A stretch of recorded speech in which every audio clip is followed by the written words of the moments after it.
Para pemungut cukai dan orang-orang berdosa biasanya datang kepada Yesus untuk mendengarkan dia. Maka bersungut-sungutlah orang-orang Farisi dan ahli-ahli Taurat. Katanya, ia menerima orang-orang berdosa dan makan bersama-sama dengan mereka.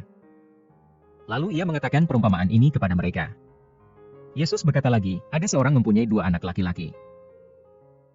Kata yang bungsu kepada ayahnya, "Bapa, berikanlah kepadaku bagian harta milik kita yang menjadi hakku." Lalu ayahnya membagi-bagikan harta kekayaan itu di antara mereka. Beberapa hari kemudian anak bungsu itu menjual seluruh bagiannya itu lalu pergi ke negeri yang jauh. Di sana ia memboroskan harta miliknya itu dengan hidup berfoya-foya. Setelah dihabiskannya semuanya, timbullah bencana kelaparan di dalam negeri itu dan ia pun mulai melarat. Lalu ia pergi dan bekerja pada seorang majikan di negeri itu. Orang itu menyuruhnya ke ladang untuk menjaga babinya. Lalu ia ingin mengisi perutnya dengan ampas yang menjadi makanan babi itu, tetapi tidak seorang pun yang memberikannya kepadanya. Lalu ia menyadari keadaannya, katanya, betapa banyaknya orang upahan bapakku yang berlimpah-limpah makanannya, tetapi aku di sini mati kelaparan. Aku akan bangkit dan pergi kepada bapakku dan berkata kepadanya, Bapa, aku telah berdosa terhadap sorga dan terhadap Bapa. Aku tidak layak lagi disebutkan anak Bapa, jadikanlah aku sebagai salah seorang upahan Bapa.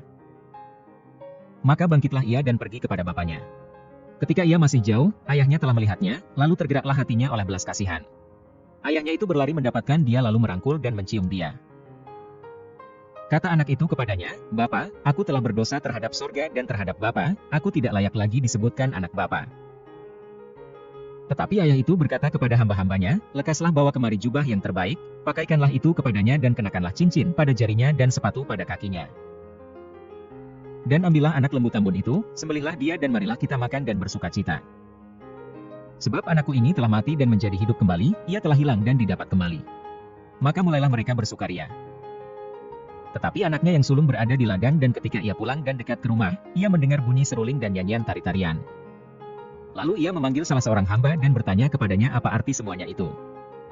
Jawab hamba itu, adikmu telah kembali dan ayahmu telah menyembelih anak lembu tambun, karena ia mendapatnya kembali dengan sehat. Maka marahlah anak sulung itu dan ia tidak mau masuk. Lalu ayahnya keluar dan berbicara dengan dia.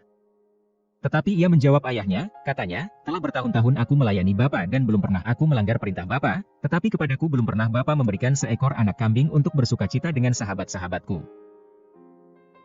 Tetapi baru saja datang anak Bapa yang telah memboroskan harta kekayaan Bapa bersama-sama dengan pelacur-pelacur, maka Bapa menyembelih anak lembu tambun itu untuk dia.